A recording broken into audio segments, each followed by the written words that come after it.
बहुत बहुत स्वागत है। और आज इस कार्यक्रम में हमारे साथ भारतीय प्रशासनिक सेवा के एक ऐसे अधिकारी हैं जो बहुत ही शांत, सौम्य, और अगर आप उनसे मिलेंगे तो शायद आप सहज ही आपको ऐसा लगेगा, क्योंकि माफ़ कीजिए, ये बात कही जाती है कि कोई भी व्यक्ति अगर बड़े पद पर होता है, राजनेता हो, अधिकारी हो, कोई बड़ा बिजनेसमैन हो, तो एक ऑरा लेकर वो चलता है कि मैं एक ऐसा व्यक्ति हूँ जो समाज में प्रतिष्ठित हूँ, मेरे पास अपना एक काम करने का गहरा अनुभव है। लेकिन उनसे हम जब मिलते हैं तो ऐसा लगता है कि वो बिल्कुल एक सहज और बहुत ही शांत जीवन के हिमायती हैं, और आपको ऐसा लगेगा कि जैसे आप किसी प्राध्यापक से मुलाकात कर रहे हैं जो हमेशा एक स्नेहिल मुस्कान के साथ युवा पीढ़ी को आगे बढ़ाने की बात करता है। मूल रूप से वो उत्तर प्रदेश के हैं, लेकिन कर्मभूमि मध्य प्रदेश है, और मध्य प्रदेश में उमरिया के वो कलेक्टर रहे, और इसके साथ ही मध्य प्रदेश में अनेक स्थानों पर उन्होंने एसडीएम से लेकर ज़िला पंचायत सीईओ से लेकर मुख्य निर्वाचन पदाधिकारी कार्यालय में महत्वपूर्ण पद पर अपने दायित्व का निर्वाह किया है। और वर्तमान उनकी पदस्थापना की मैं बात करूं तो माध्यमिक शिक्षा मंडल में सेक्रेटरी की जिम्मेदारी वो निभा रहे हैं। 2012 बैच के वो मध्य प्रदेश कैडर के आईएएस अधिकारी हैं। तो चलिए मुलाकात करिए। मेरे साथ हैं केडी त्रिपाठी जी। बहुत स्वागत करता हूं सर। धन्यवाद जी त्रिपाठी साहब, इस कार्यक्रम में हम थोड़ा सा पीछे चलते हैं, और मैं भी आपको ले चलूँगा प्रयागराज और मिर्ज़ापुर की तरफ, जो मध्य प्रदेश का नेबरिंग उत्तर प्रदेश का ज़िला है जी। और रीवा, और रीवा से आगे चलें चाक घाट, और ये तमाम तो इनके बड़े संबंध हैं मिर्ज़ापुर और इलाहाबाद से। जी। और उस रीजन से सतना, सिंगरौली, शहडोल, काफ़ी लोग रीवा पढ़ने के लिए भी इलाहाबाद विश्वविद्यालय या प्रतिस्पर्धी परीक्षाओं के लिए भी जाते हैं। 1990 की मैं बात करूं, जब आप स्कूल से निकलकर कॉलेज की दहलीज पर थे, तो क्या सपना था और किस तरह जीवन को आप देख रहे थे आगे, कि कैसे आगे बढ़ना? जैसा कि प्रयागराज, जो कि उस समय इलाहाबाद के नाम से जाना जाता था, जी, वहाँ विश्वविद्यालय में पढ़ने वाले जो बच्चे होते हैं, उस समय तो और भी ज़्यादा, उनका सभी का सपना प्रशासनिक सेवाओं में जाने का रहता है। जी, हालांकि अलग अलग विधाओं में भी वो जाते हैं और उनका भी सपना रखते हैं, लेकिन मेरा सपना तो ये बिल्कुल सही है कि शुरू से ही प्रशासनिक सेवाओं में जाने का रहा है। जी बिल्कुल। तो घर में कोई आपके लिए प्रेरणा रहा, इसके लिए इंस्पिरेशन रहा? मेरे परिवार में ही मेरे ज्येष्ठ भ्राता, वो कपिल देव त्रिपाठी जी, वो भी भारतीय प्रशासनिक सेवा के अधिकारी थे जी। अभी भी हैं। उनसे प्रेरणा लेकर के मैं भी उनका कैडर क्या उत्तर प्रदेश रहा? उनका कैडर ये आसाम जी। अच्छा जी जी। और उनसे प्रेरणा लेकर के मैं भी आगे बढ़ता रहा। जी जी जी। जब आप एक निर्णय लेते हैं तो फिर ये पता करने की कोशिश करते हैं कि इसके लिए क्या बेहतर रास्ता है। जी। हाँ, इलाहाबाद अपने आप में अध्ययन केंद्र है एक बहुत बड़ा, और जिस समय आप थे और आपके और भी पहले 70, 60 और 50 के दशक में तो इलाहाबाद की कोई सानी नहीं थी। इलाहाबाद विश्वविद्यालय और वहाँ का एन झा हॉस्टल, ऐसा माना जाता था कि अखिल भारतीय सेवाओं की कोई, माफ़ कीजिएगा, फैक्ट्री है जैसे, जहाँ उत्पादन होता है अधिकारियों का। तो आपने बीएससी किया और फिर एमएससी किया इलाहाबाद विश्वविद्यालय, फिर पीएचडी के लिए आप दिल्ली आईआईटी आए। तो ये कैसे विचार मन में आया कि इलाहाबाद से ये करने के बाद आईआईटी चलें? क्या आईआईटी आपको लगा कि दिल्ली एक अच्छा रास्ता होगा अखिल भारतीय सेवा में जाने का?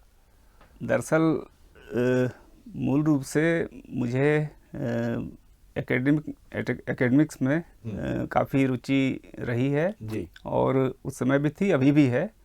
और मेरा जो रुझान था वो एकेडमिक्स और रिसर्च की ओर था। किंतु जैसा कि इलाहाबाद और उत्तर प्रदेश का प्रभाव था, तो प्रशासनिक सेवाओं का भी एक झुकाव रहता है, किंतु एकेडमिक्स और रिसर्च में रुचि होने के नाते मेरा जो नेचुरल जो एकेडमिक्स का पाथ था वो बीएससी एमएससी और उसके बाद पीएचडी करने का था।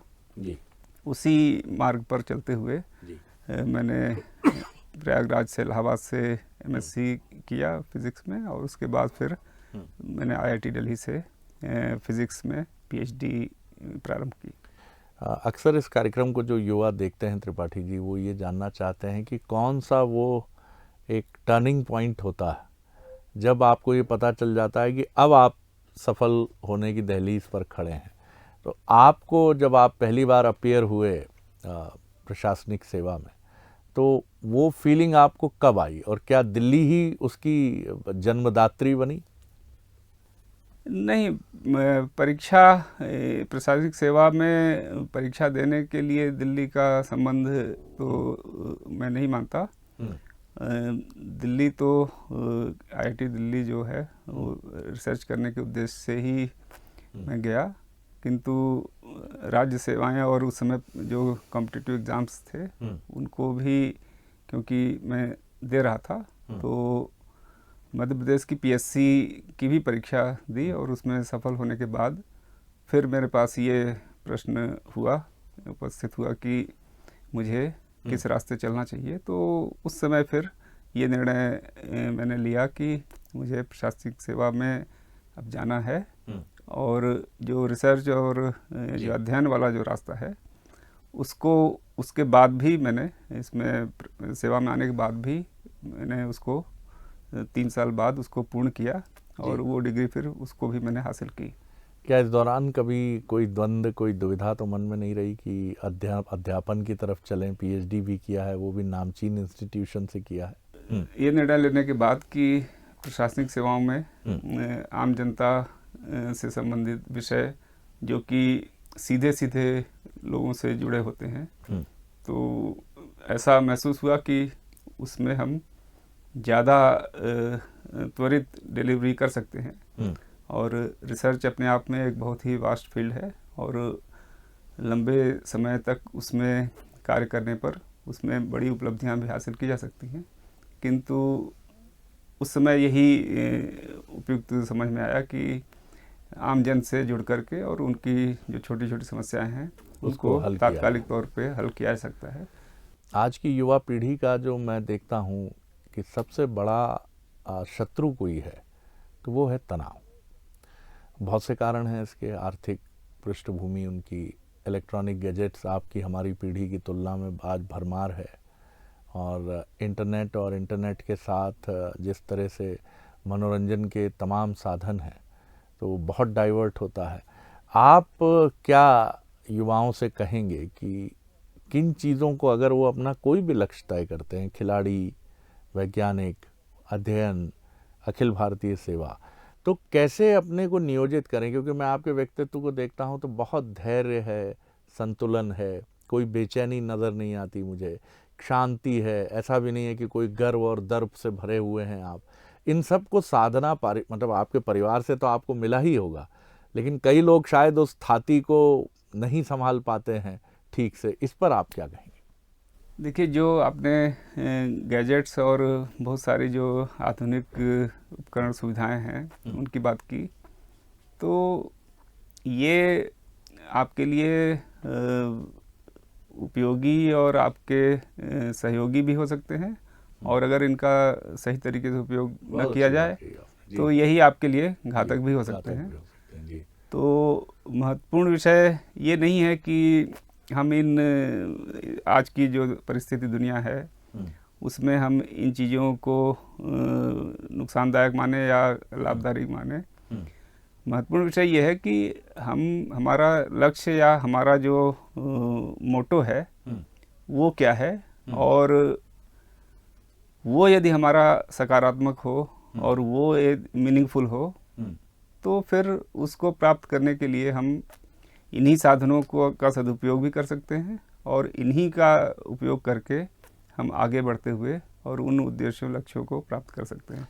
ये जो आपने बड़ी बड़ी प्रेरणादायक बात कही कि मीनिंगफुल हो हमारा लक्ष्य, ये समझने में कई बार हम चूक कर जाते हैं कि हमारे माता पिता की प्राइड, उनका गौरव भी हमसे जुड़ा होता है, हमारे ख़ानदान का। कि आप शायद युवा पीढ़ी, मैं भी जब युवा था तो कई बार ये नहीं समझ पाता था कि पिताजी बार बार क्यों कहते हैं कि बेटा मेरी नाक का भी ध्यान रखना, कुछ ऐसा करना कि जिससे अपने कुल ख़ानदान के बारे में भी लोग अच्छे से स्मृति रखें, अच्छे से याद करें। तब मुझे लगता था ये किस तरह की बातें करते हैं, मेरा जीवन है, मैं कोशिश तो कर ही रहा हूँ। तो मीनिंगफुल ये युवा पीढ़ी को कैसे समझे वो, कि माता पिता की आंखों में जो आंसू हैं, आप कहीं दूर पड़ रहे हैं, वो अपना पेट काट कर आपको, अगर आर्थिक रूप से बहुत सक्षम नहीं है तो पैसे भेज रहे हैं, वो बार बार चिंता कर रहे हैं दुबले हो गए हो, खाना नहीं खाते हो क्या, इसको कैसे मीनिंगफुल बनाएं? देखिए, मीनिंगफुल तो हमारा आपका नज़रिया है जो ये बात बताता है कि ये मीनिंगफुल कितना है। दरअसल मीनिंगफुल होने के हम 3 तरह के मापदंड समझ सकते हैं। एक तो मीनिंगफुल वो मेरे खुद स्वयं के लिए कितना मीनिंगफुल है। क्या बात, वाह। दूसरा जो स्तर है वो है कि वो मेरे परिवार के लिए कितना मीनिंगफुल है, और तीसरा फिर हमारे समाज और देश के लिए कितना मीनिंगफुल है। बहुत अच्छा, बहुत बढ़िया डिस्क्रिप्शन। तो इसमें मेरे विचार से जो मेरा जो सोच है युवाओं के लिए या किसी के लिए भी, कि उनको इसी क्रम में अपने जो उद्देश्य या अपने जो अप्रोच है, इसी क्रम में उनको देखना भी चाहिए। आप समाज के लिए तब तक मीनिंगफुल नहीं हो सकते जब तक कि आप स्वयं के लिए मीनिंगफुल ना हो और अपने परिवार के लिए मीनिंगफुल ना हो। आप स्वयं के लिए यदि मीनिंगफुल होंगे तो ही आप उसके आगे परिवार और समाज के लिए मीनिंगफुल होने की बात सोच सकते हैं। तो इसलिए जो है मेरे विचार से पहले हम अपनी खुद की सामर्थ्य इतनी बनाएं कि हम स्वयं अपना केयर कर सकें, ठीक बात। फिर हम अपने समाज, अपने परिवार और अपने समाज की चिंता कर सकें। त्रिपाठी साहब, आपको देखकर मैं फिर दोहराऊंगा कि इतना शांत शालीन व्यक्तित्व परामर्श युवा अवस्था में भी मिला होगा आपको, कि थोड़ा सा जरा अब अधिकारी हो गए हो, मैं तो साहब हो गए हो, अब जरा सा सूट बूट पहनो, तन कर रहो। अभी भी कहते होंगे कि जिम्मेदार पद पे हैं, इतने बड़े पद पर हैं, सेक्रेटरी हैं माध्यमिक शिक्षा मंडल में, आगे और महत्वपूर्ण यात्रा एक अधिकारी की या किसी भी व्यक्ति की जो जिम्मेदार पद पर है होती ही है। इसमें आपने अपने को कैसे इतना विनम्र, इतना शालीन, इतना संतुलित बनाए रखा? ये माता पिता का योगदान रहा, उनसे मिले संस्कार थे, या आपका आध्यात्मिक रुझान इसके लिए जिम्मेदार रहा? अब कोई भी, मैं भी यदि आज जो भी हूँ उसमें सभी का योगदान है। इसमें परिवार का भी हो सकता है, समाज का भी हो सकता है जी। और उससे बड़ा योगदान जो मुझसे जो अपेक्षाएं हैं, खास करके मुझे जो दायित्व दिया गया है उसके लिए, उस पद से जो अपेक्षाएं हैं वही मेरे अप्रोच का निर्धारण करते हैं। मैं इस सेवा में हूँ आमजन के समस्याओं के हल के लिए, या अभी वर्तमान में बच्चों छात्रों के लिए, तो उनके ही लिए कितना उपयोगी मैं हूँ, यही एकमात्र क्राइटेरिया है। और उसमें ये जो आप बातें बता रहे हैं, यही उसमें ज़्यादा हमको उपयोगी लगती हैं, कि हम बच्चों को या जो दायित्व है उसके प्रति हम यदि समर्पित हैं तो बाकी सारी बातें अपने आप गौड़ हो जाती हैं। बिल्कुल, आपने ठीक कहा। और एक नीर क्षीर विवेक भी होता है कि बाहर से बहुत सारे परामर्श और सलाहें आती हैं, लेकिन ये आपके विवेक पर है कि उनमें से आप अपने व्यक्तित्व, अपने जीवन के अनुरूप अच्छे परामर्श को चुन लीजिए, और जो आपको लग रहा है कि ये बहुत उपयोगी नहीं है उसको विनम्रता से, हेय भावना से न देखते हुए, पता भी न चले सामने वाले को, लेकिन उसको आपने सुना और उसके बाद विस्मृत कर गए। ये भी एक बड़ी अच्छी शैली है। अभी आप जिस दायित्व पर हैं, बच्चों की परीक्षाएं हैं, परीक्षाओं का एक बड़ा तनाव है, जबकि अब पहले की तुलना में परीक्षाओं की प्रक्रिया आसान की गई है, सिलेबस आसान किया गया है, सारी चीज़ें डिस्क्रिप्टिव होकर सामने हैं बच्चों के कि आपको ये पढ़ना है, ये लेसन प्लान है आपका, टीचर्स और स्कूल्स ने वैज्ञानिक तरीके अपनाए हैं, फिर भी परीक्षाएं इतना बड़ा तनाव है। परीक्षाएं तनाव का कारण तब बनती हैं जब जो हमसे साल भर नियमित अपने करिकुलम, अपने सब्जेक्ट को नियमित तौर पर अध्ययन करने की जो अपेक्षा है, जब वो अपेक्षा हम पूरी नहीं कर पाते तो ही तनाव की स्थिति निर्मित होती है जी। तो यदि हम नियमित रूप से जो भी हमारा सिलेबस, हमारी कक्षाएं हैं, अगर उसको हम अटेंड करते हैं और नियमित रूप से हम उसमें शामिल होते हैं तो हमारे पास साल भर इतना पर्याप्त समय होता है कि ऐसी स्थिति निर्मित नहीं हो सकती कि हमको कोई तनाव आए। और वैसे भी बोर्ड की परीक्षाओं में हमें सिर्फ अपने परफॉर्मेंस पे ही ध्यान देना है। ये कॉम्पिटिटिव एग्ज़ाम्स नहीं हैं कि दूसरों ने यदि अच्छा कर लिया तो हमारा परफॉर्मेंस उनकी तुलना में कम हो गया। यदि सारे बच्चे यदि अच्छा करते हैं तो सबको ही 100% अंक मिल सकता है। तो ये बोर्ड की परीक्षाओं में और अन्य परीक्षाओं में ये अंतर है। बोर्ड की परीक्षाओं में प्रश्न पत्रों के पैटर्न पे भी ध्यान दिया जाता है। प्रश्न पत्र को बहुत ज़्यादा कठिन भी नहीं बनाया जाता, उसमें काफ़ी संतुलन होता है, जिसमें सरल प्रश्न, सामान्य प्रश्न और कठिन प्रश्न का एक प्रॉपर संतुलन भी होता है। इस कारण से भी मेरे विचार से तनाव बच्चों को नहीं लेना चाहिए और सामान्य प्रक्रिया में सामान्य तौर पे भी अध्ययन करने पर वो अच्छे अंक हासिल कर सकते हैं। एक शैक्षणिक जगत से जुड़े वरिष्ठ अधिकारी के नाते मैं आपसे ये भी जानना चाहूँगा कि आप किस तरह देखते हैं, क्योंकि हमारी शिक्षा जब तक वोकेशनल नहीं होगी, नौकरी देने वाली नहीं होगी या बिजनेस या जो भी हम करना चाहें, हमको रोज़गार या रोज़गार के उपाय सुझाने वाली नहीं होगी। नई शिक्षा नीति में इसका काफ़ी प्रावधान करने की बातें हैं, काफ़ी बेहतर भी किया गया है चीज़ों को।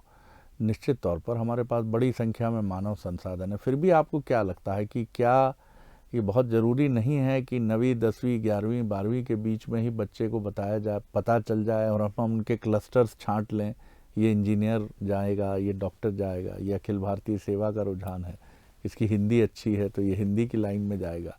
क्या अभी हम इसको लेकर आगे बढ़ते हुए दिख रहे हैं आपको?